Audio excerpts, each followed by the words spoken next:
Growing up with a stick in your hand, growing up with being around all your friends all the time, whether you're talking about it or playing it, it's like a way of life. It's even, to me, it's even more powerful than that. I would say it was like a faith, you know, and it's just something you're constantly thinking about, or you're living it, you know, so.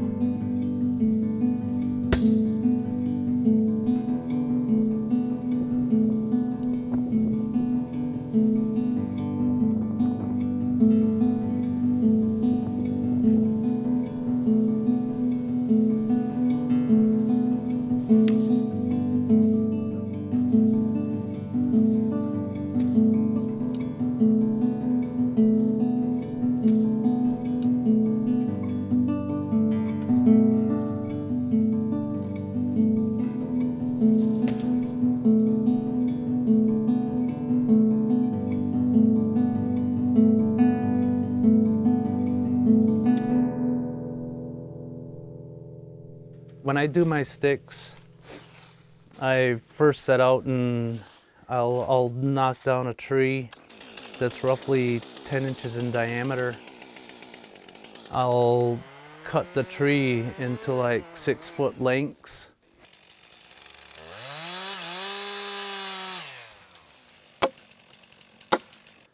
You know, in the wintertime, if you hit this right in the middle, it'll split just like nothing.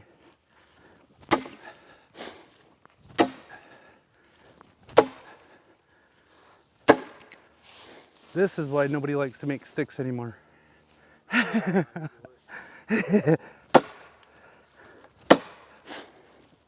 It's easier just to buy them.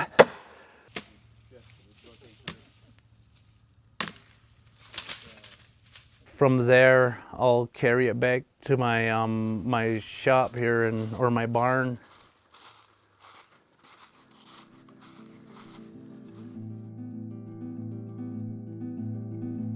In this community, kids start at 3 years old. One thing with my culture is that it's something that we've always had. When we've always played the game, and I mean, to me, that's why I said it's a way of life with everybody around here and myself. I like it, especially in our culture, keeping the stick tradition, going for as long as I can, and you know, that's how I want to see the whole thing flourish, you know. With my boys, they play the same thing. I got 2 that are box goalies and one that runs the floor. To me, that tells me that the sport is always going to be here, even after I'm way gone. And I hope that they teach their kids the same way, that, you know, to play the game and, you know, how to play it. And there's a lot more to it than just, you know, going out there and beating on somebody, or, you know, going out there and scoring. There's still the whole etiquette of the game, I guess. I'll take that split log and then I'll start trimming it and getting it ready for steaming and bending. And when I start setting it up for steaming and bending, the stave itself will be roughly 1 inch to 1.5 inches wide by 6 foot long. And what I like to do is I like to put the bark side down first for a little bit. They'll sit in that steam. They'll sit inside the steam at that level right there. Anywhere's above that water is kind of like a dry heat, and then you don't get the steam until you get up to here. you're looking at roughly around maybe 200 to 250 degrees. And then we're going to cover this up.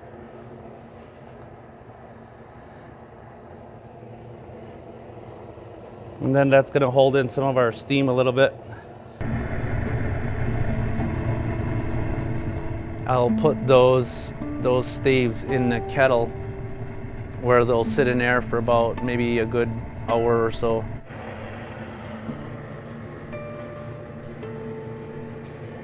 Then once they come out, they'll be put on a form and they'll be bent.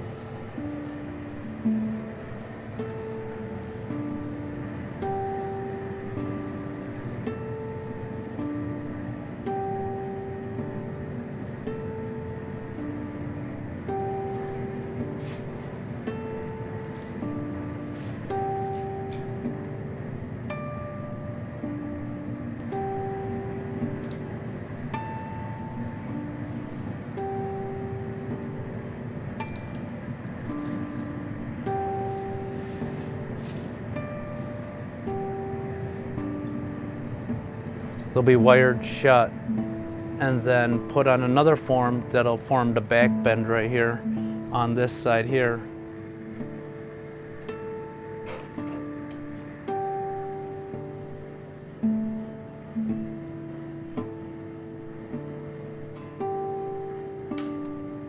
And then they'll sit like that for about another month in just a rough stage with the bark on them and everything else like that until they dry up a little bit. Then the carving process will start. The bark will be stripped off of the stick. The top will start to be carved and shaped.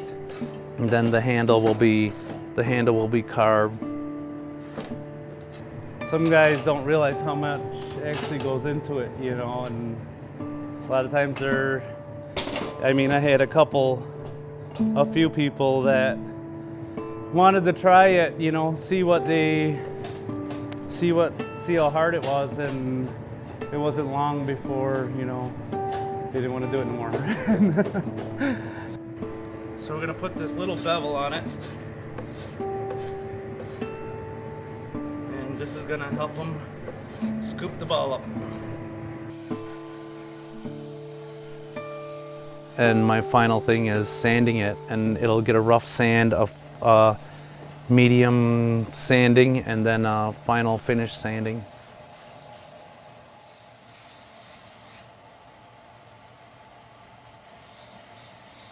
The stringing I like to do, I put in my 4 leathers, and then I use a nylon cord, and then I'll start lacing it by doing this half hitch design inside of it.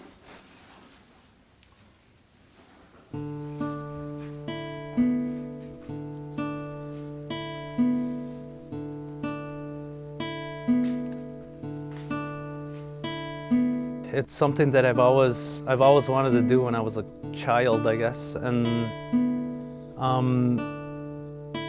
what I would tell everyone else is do what you like, do what you want to do what you love to do.